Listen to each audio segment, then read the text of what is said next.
Over the past 5 episodes, you've joined us on the best trip of our lives. 22,000 miles in 100 days, and we feel we've seen almost everything that the U.S. has to offer us. And all for under $4,000. We even got to see 5 provinces of eastern Canada after feeding our impulses and wanting more from the road trip. This was our plan from the get-go.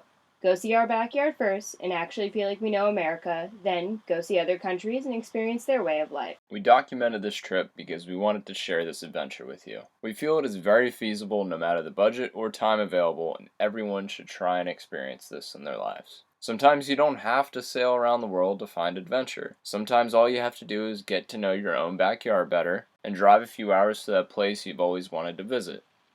As John Muir would say, go climb a mountain or spend a week in the woods. Wash your spirit clean. Once our road trip adventure ended, a new one began. Living on a boat on land. Lucy greeted us back on board by sounding her high water alarm, all thanks to Hurricane Irma's wrath. In this episode, we try to get Lucy back to the shape we left her in, and we give you an update on our sailing plans. Alright, so we just got back on the boat and came back to the alarm going off for the high water. And there was some water in here. We already drained a little bit. And you can kind of tell the remnants of all the water that was sitting in the sink. Ryan is going down below, and I'm gonna put the bilge on. We're gonna get this all emptied out. So not too bad, not too much damage from Irma so far. A little bit of mildew in here, but not bad. Much better than we thought it was gonna be. And he seems to like it. Doesn't mind the alarm too much. Slowly going down. No alarm? Much better. Oh, that looks a lot better. Oh, that's the color water that was in here. The thing is, the little water that we do have in the engine room, that's by the dripless, it's underneath the transmission. It is the same color. It looks like a little bit darker, kind of like that. So at first I was like, that looks like transmission oil might be leaking, but we're gonna see. I think that's just the nasty cedar water that's back there as well. Alright, so this is the remainder water that was in the bilge. And this, see how it's like orange? That was back by the stuffing box. So it's like bright orange, doesn't have a smell to it. Ryan's airing everything out, opening up some hatches. It's gonna be a long day, buddy. Long day. Lots of cleaning ahead of us.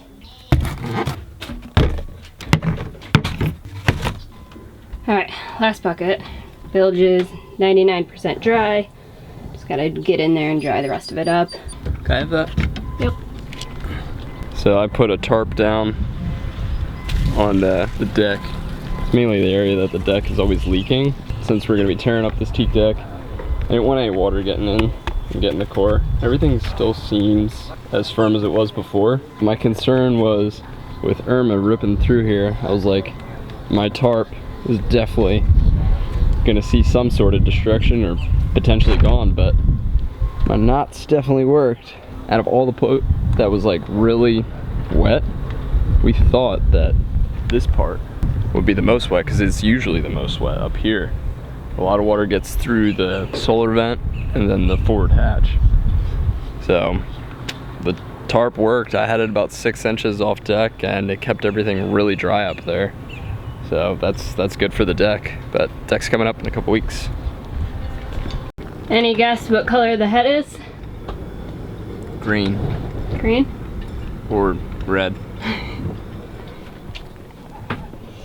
It is black. We never use the head, but I still hate the head. Surprisingly, it doesn't smell, but not that surprising since we've never used it. Everything pretty much smells. Yeah. Mildewy, moldy. Doesn't smell as bad as I expected. I thought it was going to smell like an old grandparent's house. Doesn't smell that bad yet, but there's definitely mold. But again, not as bad as I thought. Back to cleaning, and reorganizing everything, getting all of our stuff from the Prius back on the boat, washing everything, and just getting it back to being optimized and trying to find room for this guy.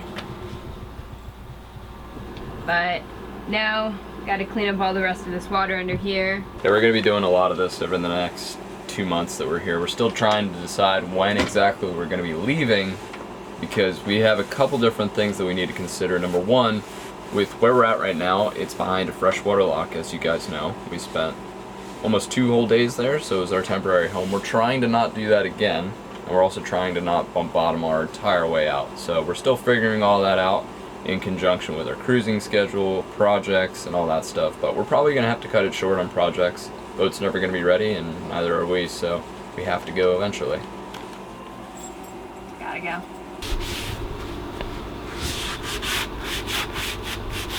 This guy was helping out his mommies, yeah? Lending a hand. Let me help.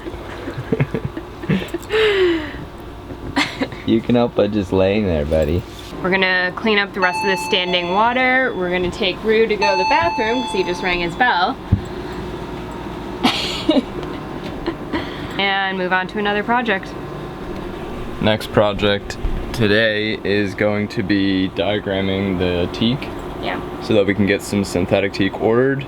And then we're also gonna diagram some potential solar setup that we're doing. It's changed a lot. We were thinking about doing an arch and then potentially flip out panels on the quarters, so port quarter and starboard quarter on the stainless steel push bits, I think they're called. Yeah. But now we're thinking about doing flexi panels, maybe somewhere on the superstructure part of the deck, so the cabin top part. We'll see. We're gonna measure it out and see how much wattage we could get, so we're gonna go ahead and head up there right now. I'm sketching out where our teak is and all the measurements, so the cockpit and all the lengths and details to send for the synthetic teak. So we're not sure if we're going to be replacing the cockpit yet, but we know for sure that all of this is going away. Now what I'm going to do is I am working with a flexi panel company, so that way we don't have to build a solar arch. We can just put 2 panels on each side of the quarters. My brother can help us weld the push bits and extend them up to that stanchion right there, so that way we can flip maybe 1 or 2 panels out on both sides. And then I'm working with Fraser, who is gonna cut us all the synthetic teak and ship it down to us at a discount rate, because he's actually moving to Turks and Caicos from Canada, so he can't move all of his product with him, so we're getting it. For a discount rate. For a discount rate. So, he's not going to ship it down to us.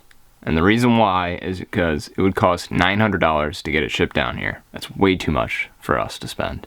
So, we're going to make the 1,500-mile trek all the way up to Toronto, which was the last city we were going to see in Canada before we got robbed. So that's kind of cool. So we get to see Toronto for about 3 hours, load up Maggie, our Prius, with 900 pounds of material, cross the border, pretend like we're not smuggling anything in, and ship it all the way down to Florida. Looks like it's going to be what? Total? Like $1,250? Over $1,000, but less than 2, I think. Kelsey is emailing the synthetic teak guy. I am looking at tide charts. I don't know if you guys can see right here. We came in on a 1.7 foot tide to get into that stubborn lock. I'm sure you all remember it, but if you don't, link's up here. So in order for us to get back out, we need to have at least a 1.7 foot tide. All of those tides are falling at like 2 a.m. We are really thinking about getting out of the yard quicker than we originally planned because of the water levels.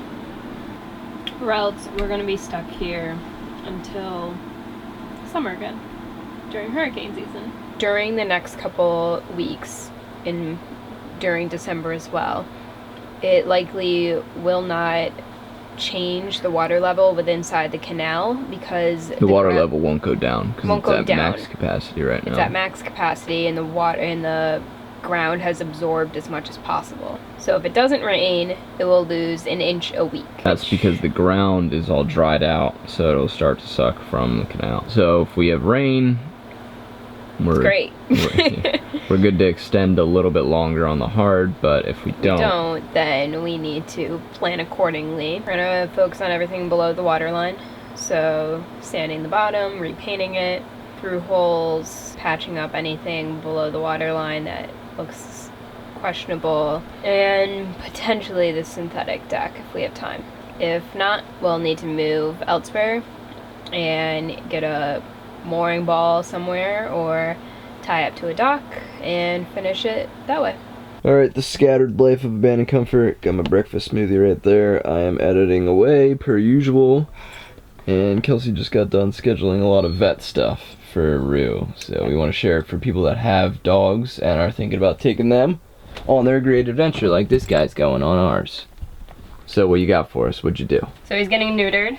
We're doing it through a humane society because it's a little bit cheaper than doing it through a vet.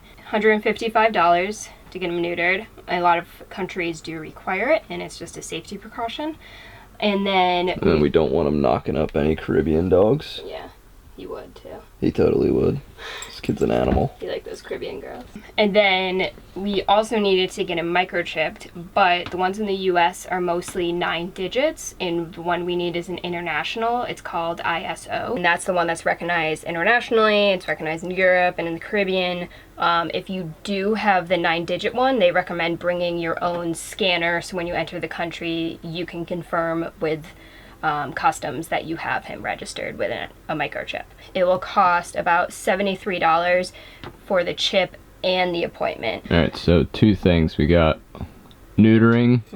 Costs how much? Total, it's $155. So $155, and then the second one is the chip, which is $73. Yep. So the next thing that we have to do is make sure he can get to a vet before we enter the country to make sure that there's nothing wrong with him and just sign off on him. And then the other thing is getting import certificates for each country that we enter. Some of them, they recommend doing it 2 months in advance to make sure there's no issues. That's what we're gonna be doing. And we already did it with Canada for the import certificate, so we're kind of used to it already. It's good practice. Good practice. It'll be a little different with the Caribbean, but it's good practice. Thanks, Canada. Except for Montreal. Robbed us.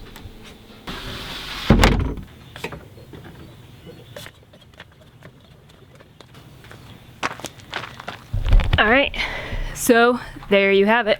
Our sailing plans have changed again.